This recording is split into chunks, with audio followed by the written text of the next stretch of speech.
Smart 24, driving business. Thank you so much. Once again, you're welcome. And we have some few minutes to go, but I expect that we are benefiting through this program. And our guests, thank you for your submissions. These submissions are not intending only to cover up a program.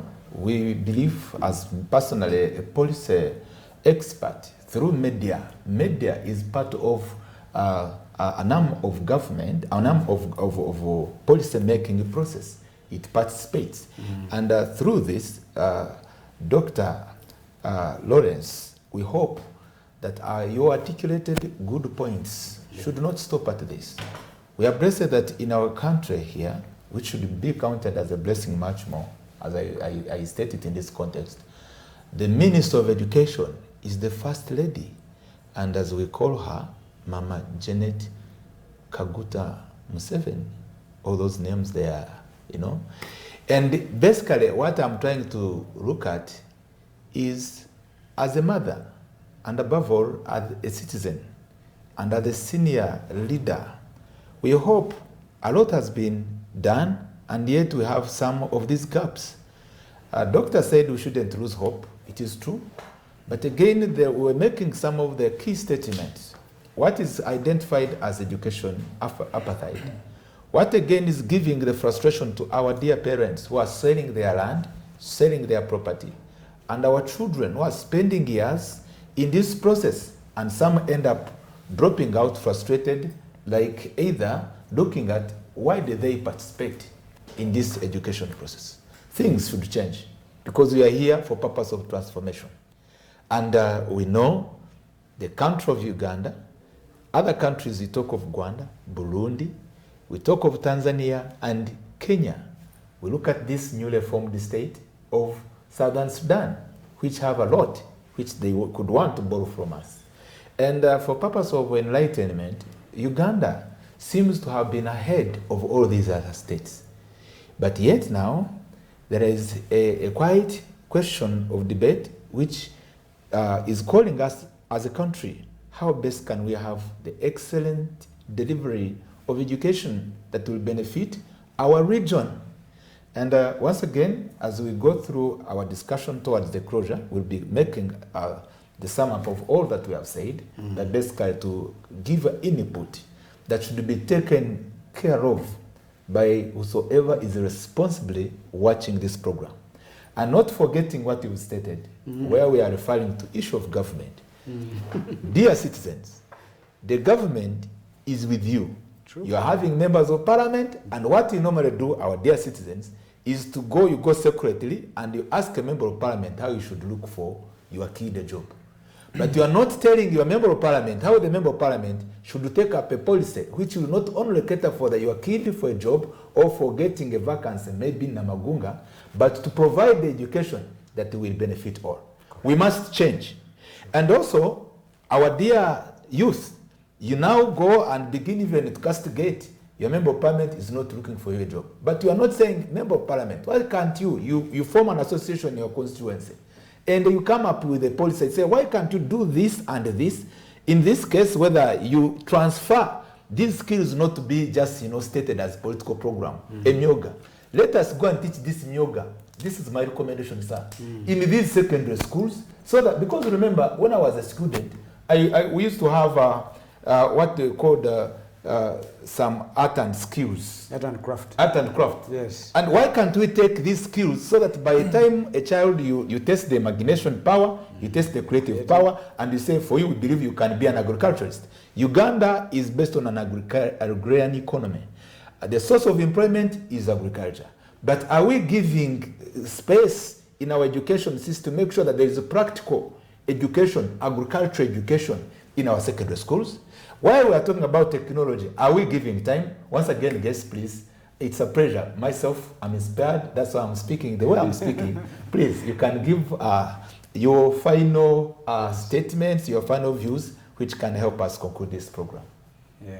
All right. 5 minutes from the left. Okay, thank you so much, Dr. Joseph Tindiegwa, and the management of Smart TV for this very wonderful program. I want to echo my statements. You know, I'm looking at education, solving unemployment in a holistic approach. The country called Uganda can benefit from reorganizing the education system.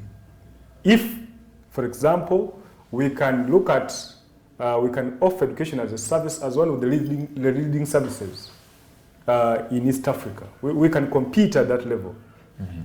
I would love it if we have a market. For example, I have been seeing South Sudan actually posting here many students to study from here. Mm-hmm. Initially, I used to see many students from Kenya. I used to see many students from Tanzania. I have told you the trickle-down effect of a single student who comes to Uganda to pursue, say, bachelor's degree or primary education. When that person comes here, brings in money here. Mm-hmm. And once they bring money, that means that money will go down to the different service providers. Mm-hmm. And you know, it in a way provides employment to people. Mm-hmm. So we need, as a country, to better education system. That's number one. And make sure that we are deliberate in having the rightful fit for the enablers. Mm-hmm. Are we having the rightful teachers? For me, this is my emphasis. Mm-hmm. We must have rightful trainers. Mm-hmm. You cannot expect your child to pass, but when the person who is teaching that person doesn't even know what he's teaching. We need to take them for refresher courses. We need to be sure that what we're giving our teachers is actually what they deserve. Refresher courses. Refresher courses, the yes. teachers. Yes. And maybe we also need to change the way we train them. Mm-hmm. Number two, we need to make it deliberate that we pay them well, we reward them well. Mm. Can we give them what they desire? Mm. Are we even attending to the reasons why many of these teachers are not actually in class and they're busy reading border borders? Mm-hmm. Are we attending the reasons? Or we don't even know these reasons? Because now, the reasoning is simple. Somebody is saying, I am earning very little money, say 500,000. It cannot even take care of my family. First of all, I have to pay rent from that money.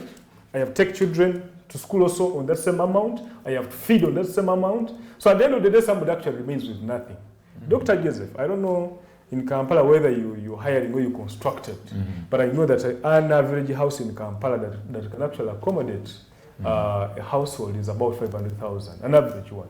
Mm-hmm. Eh? Mm-hmm. Now that is somebody's salary. Mm-hmm. That is somebody's salary somewhere in teaching. Mm-hmm. And by in other schools, that is even too much. Mm-hmm. So we need to be sure. Number two, government needs to actually enter partnership and support private institutions. Private institutions, partnership with I have serious issues with institutions of learning. Many of them don't pay their lecturers and tutors. They don't pay them. They don't pay them very well. I don't know what is happening at Victoria University. They are trying. The duty is that the boss himself is here. Yeah. But what I'm telling you, many of them are not paid. Mm-hmm. People end up going with marks. Some even end up faking marks. Mm-hmm. They say, you went with the marks, it's okay. Let's give you a 60. How are you performing? No, I did it very well. Let me give you a 60. Let me give you a 70. Mm. You understand? You know, as a lecturer, when you fail, I give you a retake. And I help you, I ask you, why did you fail? Where did you understand what you are studying? The beauty is that you're teaching in Rwanda and they are paying you well.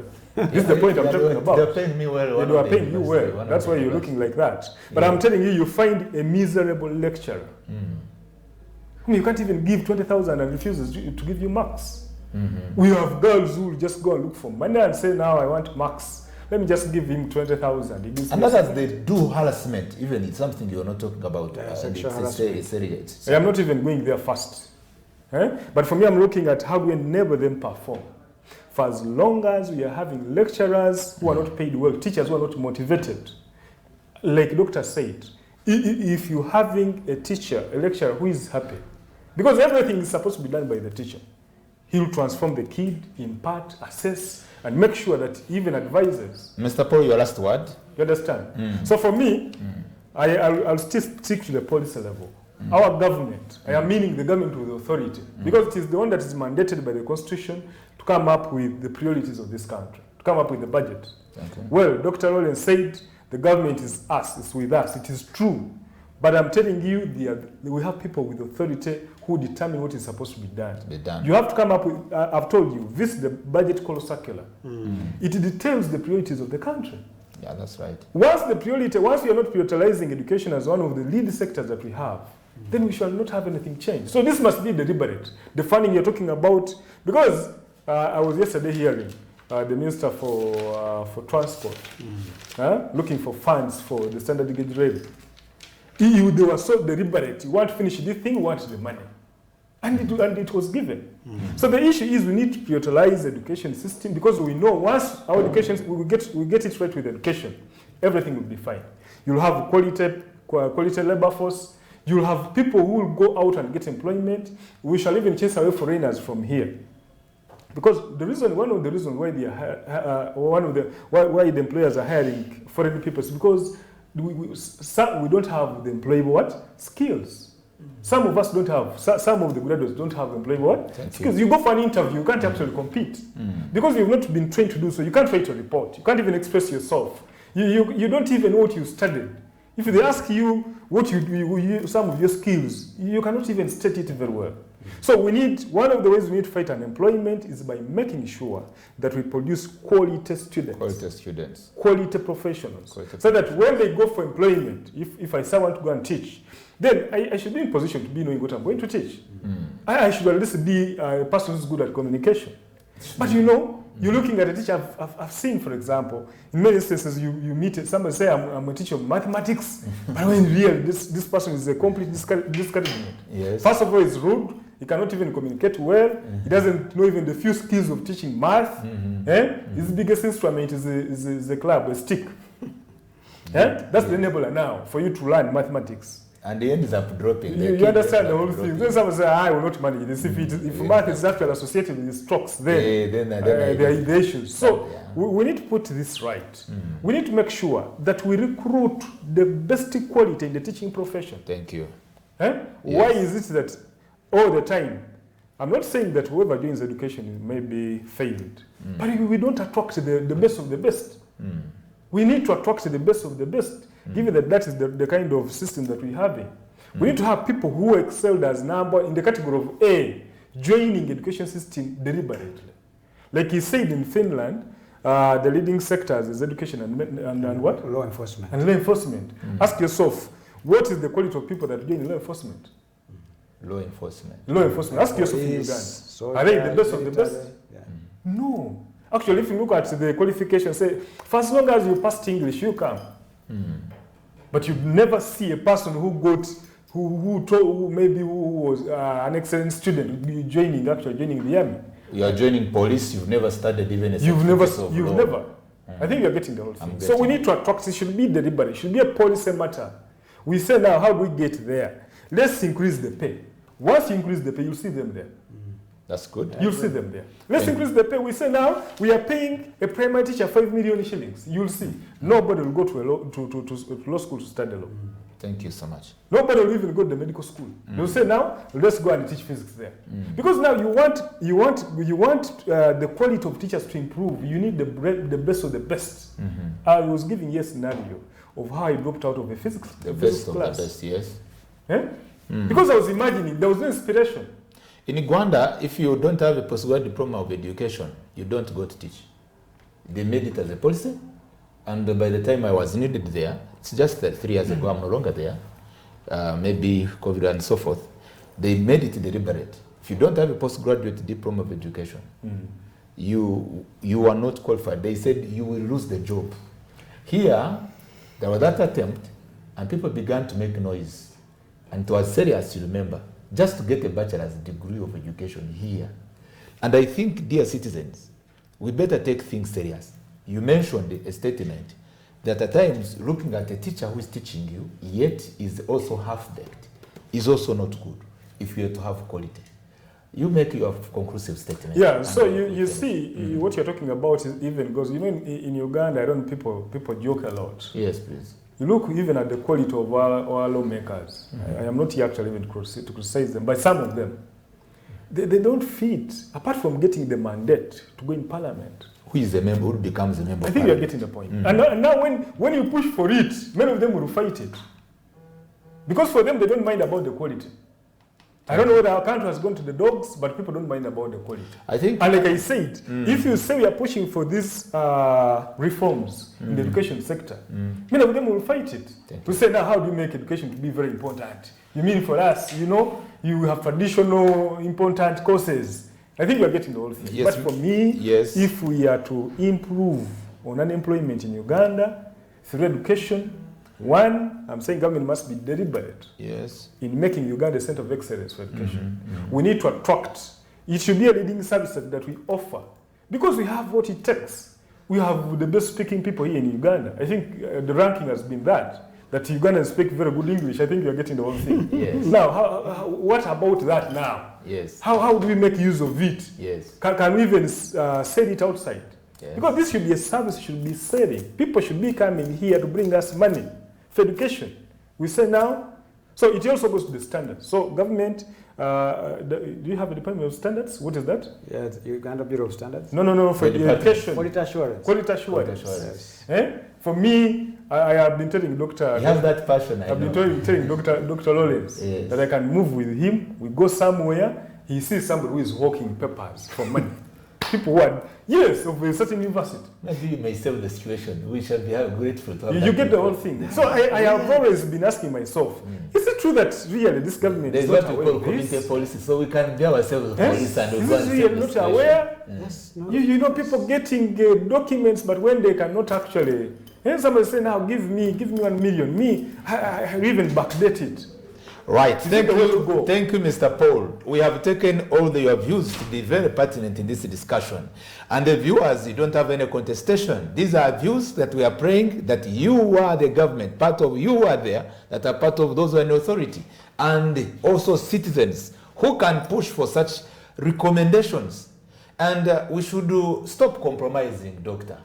At a certain point, it should be so clear to us. There is a certain Reverend Father from our region in Kigezi called Father Gitani said, no, even a member of parliament should be a graduate because you are a policy maker. And by the time you're a graduate also, as you said, that's through the other policy. What was your passion? Was your passion from the beginning to be a member of parliament? Then did you study at least some legislative course certificate? I think we need, when it goes back to issues of policy, we need an overhaul. If you're a member of parliament, our colleagues who are there, I'm not saying you're not educated, you're educated, but let us be deliberate and say this is what should be done. Doctor, as you are making your conclusive statement or remarks, I am happy to have known you, especially based at Victoria University. By the time I come over there to visit you, I saw the way how your university is well organized. And again, the kind of vibe that I was able to observe among especially the students who are there with so much zeal. That was my observation of that, to make it public here. They were desiring to, seeing that they were hungry. I use the word hungry. They were hungry to obtain, this product of education. What exactly is the inspiration you would like to give to us and the youth outside there, so that maybe they can continue not only going to university to others, but now specifically what makes them to be appreciative, because it is a university that is urban, and some people are struggling with the papers, and we don't want the forged ones. How best can we solve that? And a modern university Yes. that addresses the problems of the real times. Because you've said there is a challenge of school fees. I don't know whether your school fees are too high. So, all that. Now let me tell you why Victoria University is what it is, and why people, and if any viewer who is out there, the parent or a school-going, a university-going young person, you should give Victoria University a thought and a chance. One, like I told you, there are two universities. You can't choose to take your child, or you, the child, the young person, can choose to go to a red brick university that has created a name because it has lasted for 100 years, right? And they will teach you knowledge. But there's also one thing I'm going to remind you, that the workforce of today, the labor market of today, the employers of today are not looking for what you know. They're not looking for what you know what in your you know. head. They are looking for what you can do with what you know. What you can do and what you know. Take serious those Yes, statements. I want you to note. No university, no employer is looking for what you know, because what you know is not going to help them.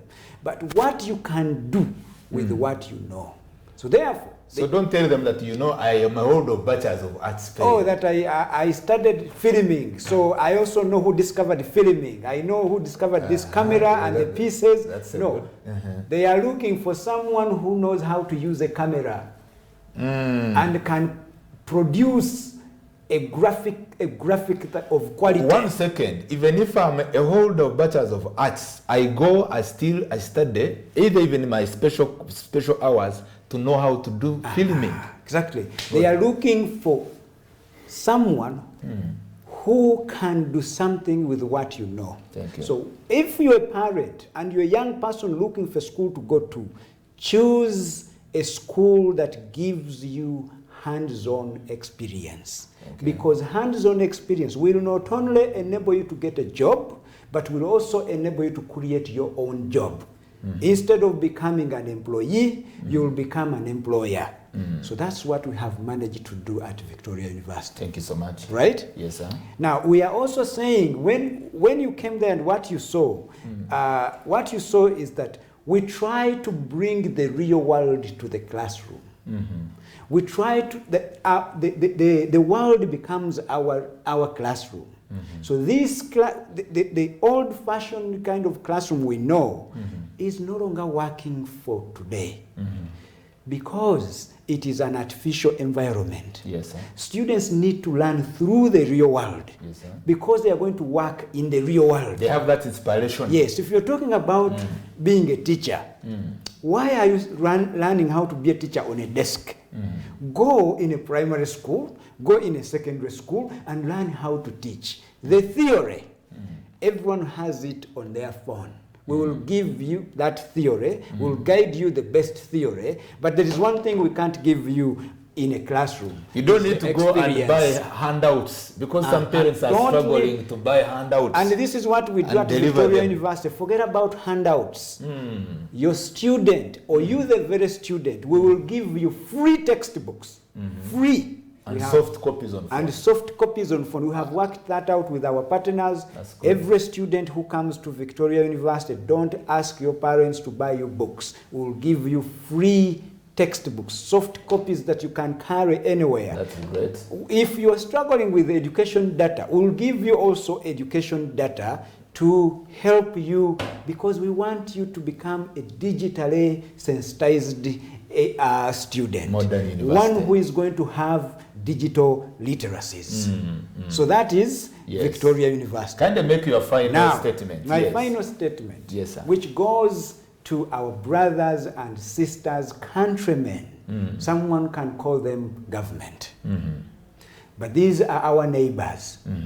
If you know anyone who is charged with education, for example, with a particular policy, for example, and your child is struggling, it's not just government. Government is something amorphous, big, you can't even define. But it is the people, the actors in government. So we need to talk to them. They are parents. They are guardians. They are grandparents. All of us are. So we are government.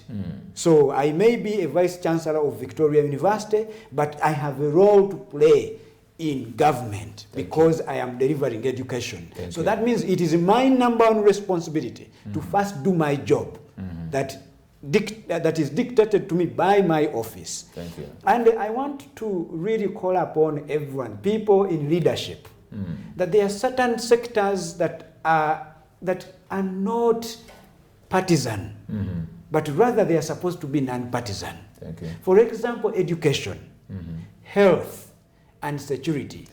But for me, let me... By the way, agriculture, we need all of us food, whether you are which political party. Even agriculture. Yeah. But let me even obsess myself with education. Education is a non-partisan issue. That's right. It concerns the future and the now of this country, of East Africa, of Africa. So if you don't have educated people, people who have received meaningful education, that's what I mean, not just being educated. You know, there is a problem we have here in this country. We confuse school and education. School education. Yes, school, the evidence of you having gone to school is how many credentials do you have? You list them a lot. Yes, but education is how much how many problems have you solved with the kind of schools you went to? That's education. That's now education. How many problems? How many problems have you solved? I believe viewers, you are taking note of that's education you want for East Africa. You don't, how many problems you are able to solve? How many problems are you able to solve? Yes. Then we'll say you're educated. So it doesn't matter if you don't have a PhD, if you don't have a degree, but can you do something that is going to change yourself, society, and the country? Then you are educated. Thank you so much. So therefore, all those resources, members of parliament, education should be non-partisan. Government bureaucrats, education should be non-partisan. All and of that should be prioritized. And should be prioritized. And While the teacher, resources, yes. and the teacher should be. If you can't make him or her number one, please make them number two. Members of parliament, these teachers teach your children. The moment you enrich the quality of the teacher, the money, the foreign exchange we spend to other countries out of this country can stay in our country because we have quality education. Now, the last thing, two things I needed to wind up with, yes, sir, is the assessment. The Ministry of Education, I know you're doing a great job. You're transforming education. As far as I'm an ardent follower and advocate of transformational education, I can now see where you're going. But look into assessment. This aspect of exams, managing these exams and everything, a child's future cannot be detected by a score they will get in a national exam. But we can entrust formative assessment to the hands of teachers, and they will assess these students, and we will get better learned people out of that. So and also parents should also be part. And parents are a key stakeholder in every education system. Yes. They have to be involved even in the assessment process. Now the last thing, last but not least, is how do we try to digitize our education? How do we roll out infrastructure that supports internet? How do we work with different telecommunication companies in this country to support the rolling out of internet infrastructure? Thank you. And now one last thing, Dr. Tinjewa, is we should, as educators, we should focus especially higher education and other levels of education on experiential learning, work integrated learning, authentic learning. Experiential learning is learning by doing. Work integrated learning is we should teach students while they are in the real world doing real work. Authentic learning is real world learning. We should learn in the context of the lives we live, in the environment we live in. Once we do that, the education that East Africa deserves, we will begin to look at it. I want to take the opportunity to appreciate you, dear guests. It has been very wonderful, and I believe all the viewers, you are the witness to this. But before we end our program, there might be someone there who wants to know if you want to reach to Victoria University, how to reach there, where are you, maybe if at all wanted information right away to get a contact telephone. Just in 1 second, would you disclose that? So, very, very true. Thank you very much for giving me that opportunity. So any parent out there, any person aspiring to study or to have a meaningful degree, diploma or a master's degree, reach out to Victoria University. We are situated in the central part of this city, Ginger Road here. And if you need to reach out to, you can just Google Victoria University, Kampala, Uganda, you'll find us there. But for avoidance of doubt, you can also call the quick number that comes to my head. If you need assistance, is 075 999 6101. 075 999 6101. Come to Victoria University. We say we are the university of you. Thank you. We are problem solvers. Let's build ourselves together. Let's transform our lives together. Let's transform this country together. Thank you so much. Another time we want a testimony from those either who have studied from a university or maybe those who are studying from a university. But basically, as we conclude our talk show, we hope that working towards the integration of East Africa, we need to have the common stand of which education and that Uganda, Kenya, Tanzania, Burundi deserves. So what kind of that education? All has been said, but we don't want to stay here at the show. Thank you those who view Smart 24 TV. This is the time to take note of such, and we take these point of views to our dear policymakers and those who are in the chain of improving the unemployment, solving the problem solving of the unemployment and poverty. We continue to take it up that it is important our country to prioritize education, because education, the other time we said agriculture is a backbone of the economy, but without education we cannot have the future for our country.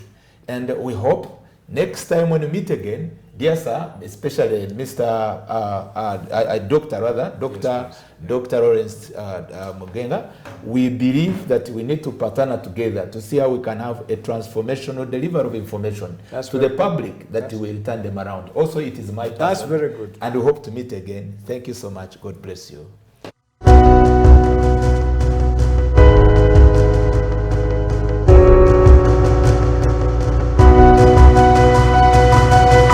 Smart 24, driving business.